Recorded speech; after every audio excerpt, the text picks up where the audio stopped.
446 میں آ کر شیعوں کی حکومت کو ختم کیا تغرل بیگ سلجوکی نے۔ سلجوک مسلمان ہوئے تھے محمود غزنوی کے دور میں، سلجوک ان کے بڑے کا نام تھا۔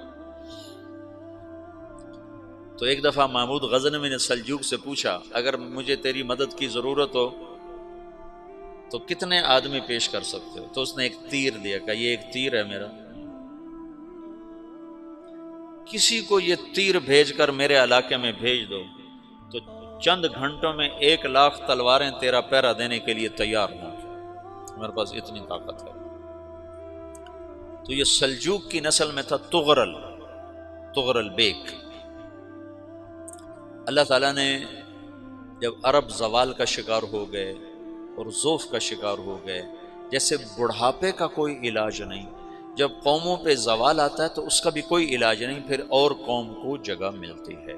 جیسے بڑھاپا ایک فرد پہ آتا ہے، ایسے بڑھاپا قوم پہ آتا ہے۔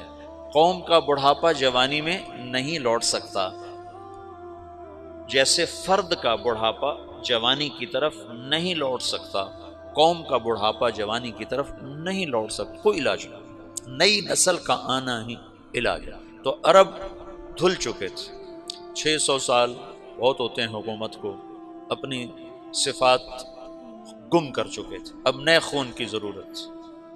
تغرل بیگ پہلا شخص تھا جس نے آ کر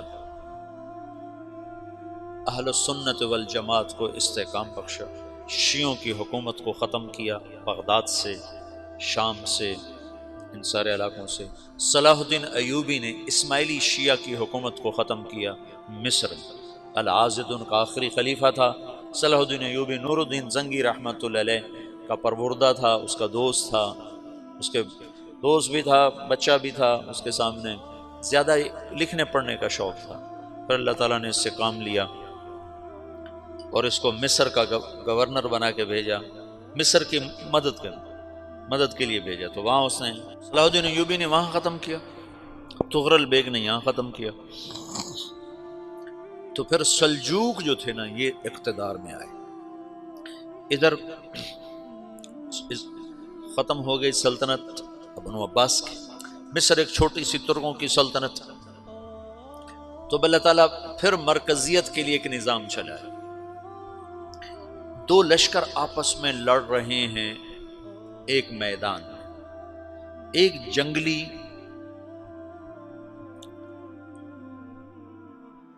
بدوؤں کا قافلہ، جنگل کے لوگ اپنے قبیلے کو لے کر، ایک جنگلی قبیلہ اپنے سردار کے ساتھ نقل مکانی کر رہا ہے ایک جگہ سے دوسری جگہ۔ اللہ کا نظام کہ یہ لوگ چلتے چلتے چلتے اس وادی میں پہنچ گئے جہاں جنگ ہو رہی ہے، دو لشکر آپس میں لڑ رہے ہیں۔ جب یہ وہاں پہنچتے ہیں تو ایک لشکر کے قدم اکھڑ رہے ہیں اور دوسرا غالب آ رہا ہے۔ ان کو نہیں پتا شکست کھانے والے کون ہیں اور فتح پانے والے کون ہیں، ان کو نہیں پتا۔ اس جنگلی قبیلے کے سردار کا نام بھی تغرل ہے، تغرل۔ تو یہ سردار کہتا ہے جو شکست کھا رہے ہیں ان کی مدد کرو، کچھ پتہ نہیں کون ہے، کہتا جو شکست کھا رہے ہیں ان کی مدد کرو۔ تو 400 وحشی جنگلیوں نے فاتح لشکر کے پیچھے حملہ کر دیا۔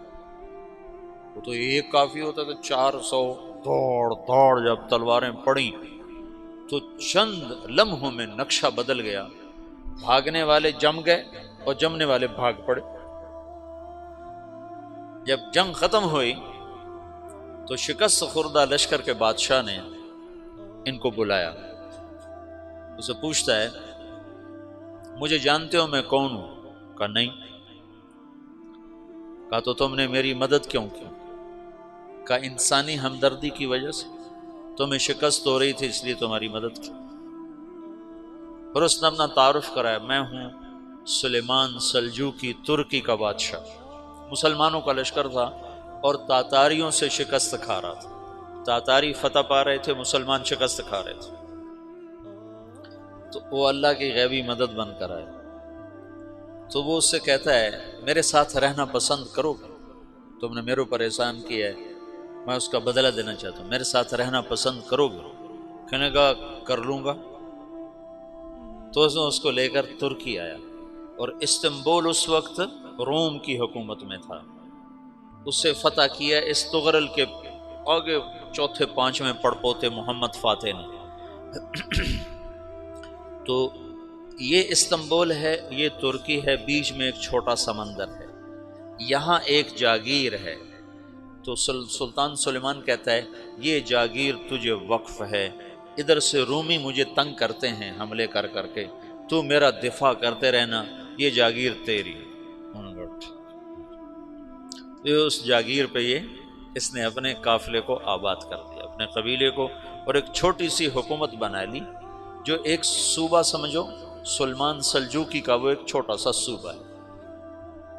وہاں جب یہ رہ پڑا تو پھر یہ ایک شیخ کے بیعت ہوتا ہے، وہاں شیخ طریقت ہے، ان کے یہ بیعت ہونے جاتا ہے، وہ اس کو رات اپنے پاس ٹھہراتا ہے، تو ایک کمرے میں ان کو ان کا خادم ٹھہراتا ہے۔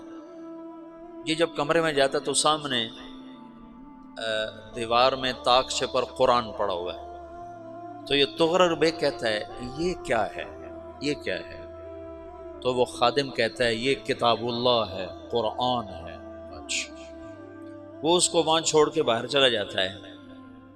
وہ دیہاتی آدمی، جنگل کا رہنے والا، پہلی دفعہ زندگی میں قرآن دیکھا، وہ کہتا ہے یہ قرآن ہے، اللہ کی کتاب ہے، میں اللہ کی کتاب کے سامنے سو جاؤں، کتنی بے ادبی ہے۔ تو اس نے ایسے قرآن اٹھایا اور سر پہ رکھ لیا اور کھڑا ہو گیا، ساری رات قرآن سر پہ رکھ کے کھڑا رہا۔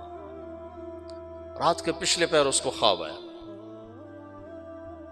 کھڑے کھڑے اس نے دیکھا کہ اس کی پشت سے ایک چاند نکلا اور شیخ کی بیٹی کے سینے میں جا کے اتر گیا۔ پھر اس لڑکی کے سینے سے ایک درخت نکلا جو پھیلتے پھیلتے پھیلتے 3 بر اعظم پہ چھا گیا، افریقہ پر، یورپ پر، ایشیا پر۔ پھر اس کی آنکھ کھل گئی، وہ کھڑا ہوا ہے، تو اس نے صبح یہ خواب اپنے شیخ کو سنایا، تو انہوں نے اپنی بیٹی اس کے نکاح میں دے دی۔ اس بیٹی سے ایک بچہ پیدا ہوا، تغرل بیگ نے اس کا نام رکھا عثمان، عثمانی ترک نام سنا ہوا، جو میں نے کل بتایا تھا کہ 1924 میں وہ خلافت ختم ہوئی۔ تو ایک بیٹا پیدا ہوا عثمان۔ عثمان نے پھر ایک نئی اسلامی حکومت کی بنیاد رکھی جو 1924 تک چلتی رہی، کوئی 800 سال یہ حکومت چلی۔ تو حکومت کا شیرازہ بکھرا، لیکن پھر جڑ جاتا تھا، پر وہ قرن اول والا جوڑ کبھی نہ پیدا ہوا، ٹکڑے بن گئے۔ ان ٹکڑوں میں اللہ لوگ پیدا کرتا رہا جو دعوت دیتے رہے، دعوت زندہ رہی۔